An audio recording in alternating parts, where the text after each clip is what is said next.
धन्यवाद धेरै खुसी लागिरहेको छ नेपालमा फेरि एकचोटि फर्किँदा घर आएको जस्तो लागिरहेको छ अनि यहाँ आउनुभएको सबै भाइ बहिनी दाइहरूलाई लद्दाख भारतको सुदूर उत्तरमा भएको ठाउँ हिमाली ठाउँ लद्दाखबाट अभिनन्दन शुभकामना ल्याएको अनि धेरै खुसी लाग्यो यस विषयमा कुरा गर्न तपाईहरुको समक्ष आएर स्किल्सलाई सिपलाई सेलिब्रेट गर्न couldn't be more timely that we are celebrating the importance of skills in our lives, particularly when it comes to regions like ours in the mountains. It becomes even more important because the skills needed in these environments is often very different, even to survive and then to thrive from what you might need in New Delhi or New York. So all the more important that people in the mountains, in the Himalayas, find their own roots, find the skills that are important to live and to progress, not necessarily just on the footpath, footprints of others in the world, but rediscovering our own needs and finding our own solutions along the way. Great that you all are celebrating this as a week. I would want to, wait for a day when a week is great to celebrate, which in a way speaks of the absence of it in our system today. But I would want to see a day when this becomes a part of how we raise our children. We have become so alienated from what we need in our lives that today we have to have movements, campaigns about it. Whereas I really feel in future we should have it as a part of what we spend a precious quarter of our precious human lives, which is called education or schooling.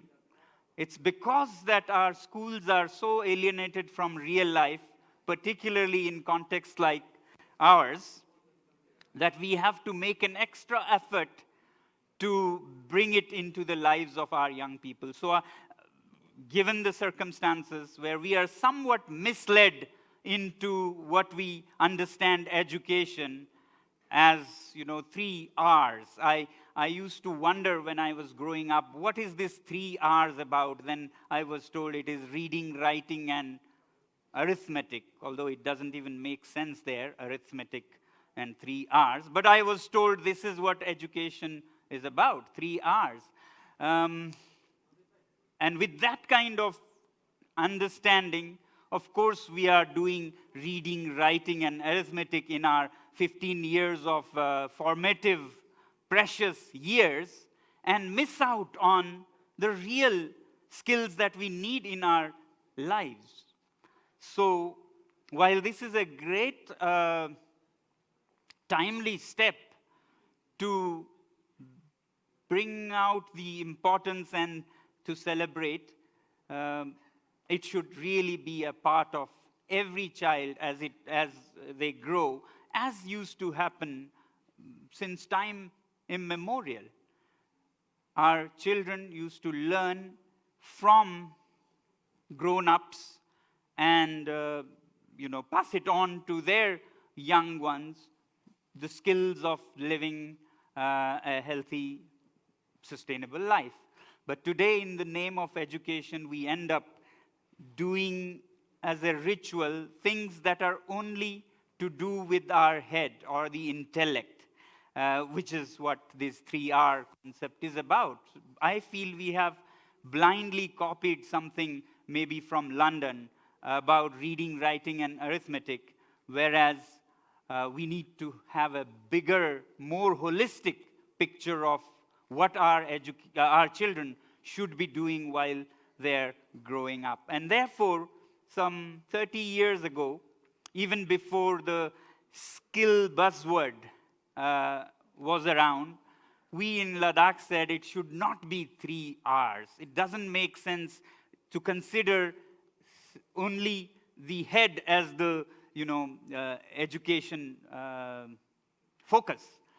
We should rather have, we said, 3 H's than 3 R's alone, where it is more about head, hands, and heart.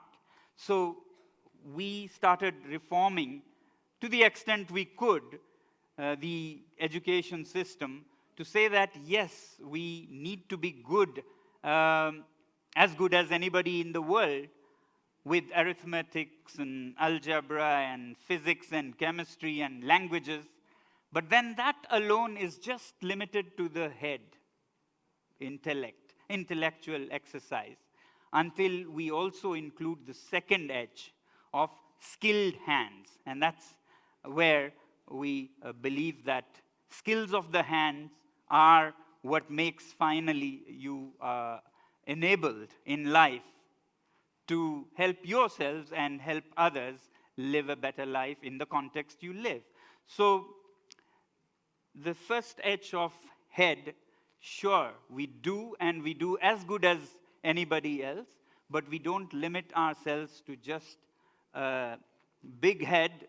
You can imagine how disproportionate it would be if our children were to grow with huge heads but stunted hands.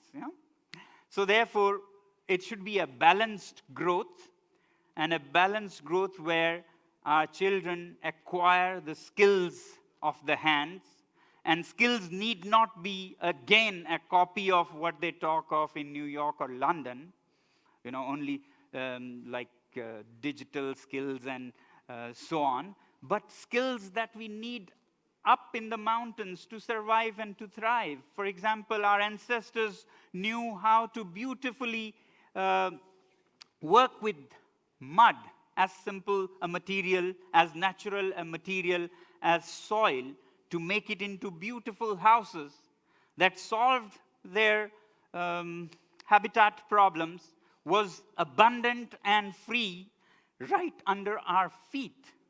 Free and abundant. Nobody is so poor that they cannot afford mud or earth. And then the human resource of shaping it, forming it to make beautiful houses.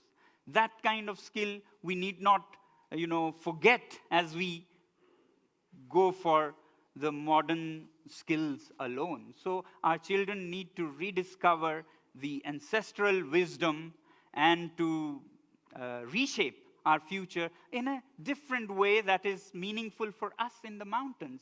Why should we reject and abandon something that we are so rich in? I was just giving an example of mud houses, for example.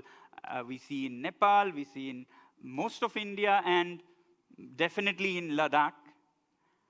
Why should we abandon that and think that progress means concrete houses, something that we don't have, and suddenly overnight our people become poor because we choose something that we don't have and overlook something we do have. The sad part is that while 50% of our population in the subcontinent live in mud houses, only or 0%, I found out, of our institutions of higher learning, technological institutions, teach this skill.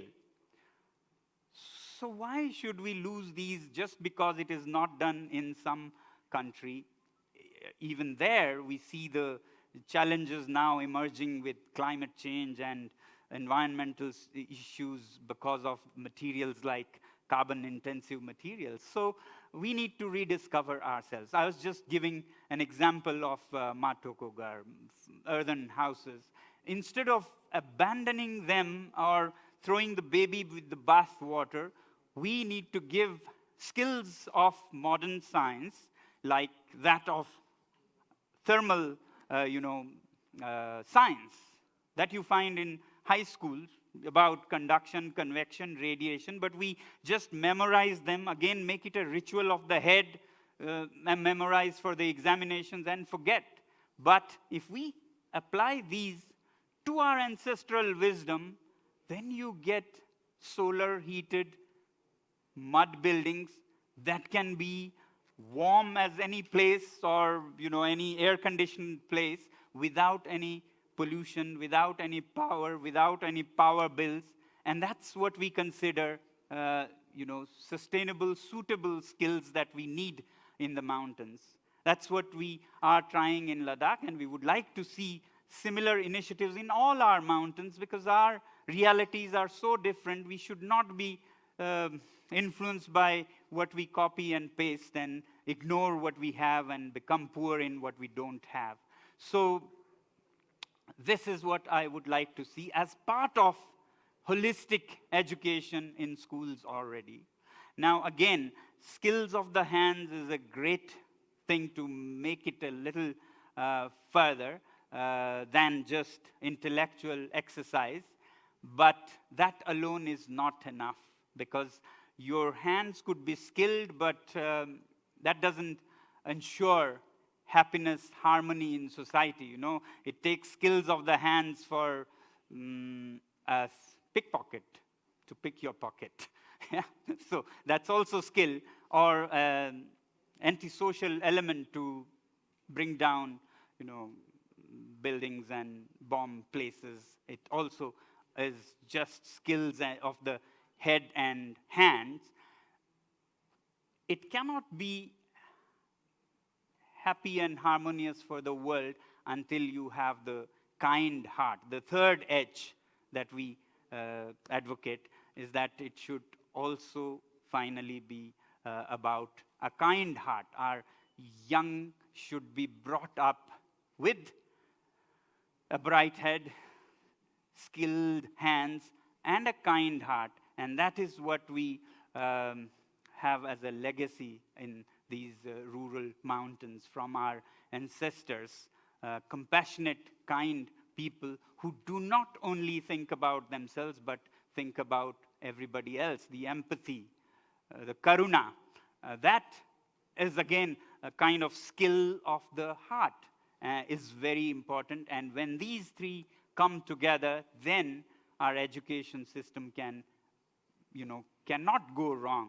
When you have the kindness of the heart part also there, then it can only do good to everybody. So I very much hope that we, in the subcontinent, not just follow, we had a great tradition of leading the world, rather than the last few hundred years where we gone astray and started following what perhaps they were doing in the West, and now we are left with just the ritual of the head.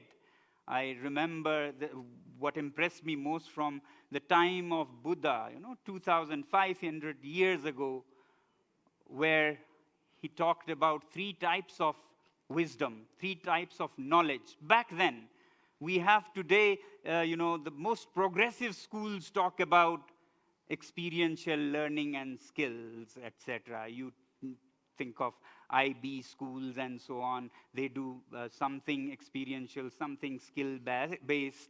That's like losing our path and rediscovering again from such concepts. But in this subcontinent, way back in the times of Buddha, I was amazed to learn that they used to describe knowledge as 3 kinds.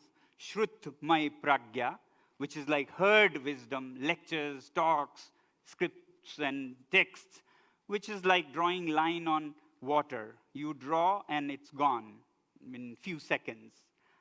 That's what most of our schools end up doing, lectures and letters. And that's how effective they are. They understood long back then. The second kind, Buddha says, is Chintanmay pragya. we talk of today analytical thinking, reflection, critical thinking. Way back then, they were talking about Chintanmay Pragya, the one that Pragya or wisdom that is from reflection, from applying your analytical thinking. Then Buddha said that was like drawing a line on sand, which lasts a day or two, but soon it's blown away by the winds and it's gone.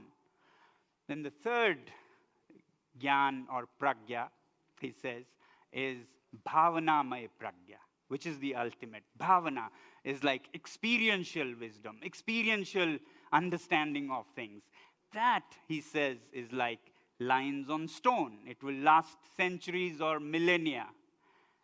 We understood these things back then, so it's not new that, experiential learning, which is when applied to life becomes skills of life, was understood way back then. So we need to rediscover and leapfrog to not only have skills of the head, but skills of the hand and beyond, skills of the heart, to usher into a happy, harmonious world. And that is what I feel today is needed most in the world. And this region can lead the world in that kind of education or upbringing of our children. Meanwhile, we have to help raise awareness among our people, our policymakers, towards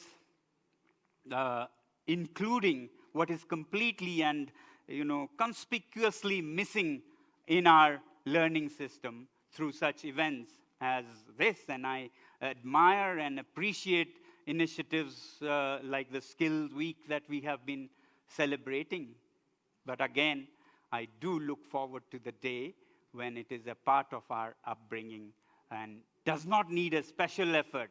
It is integral part of how we raise our children. Thank you very much for your patience listening, and goodbye. Thank you.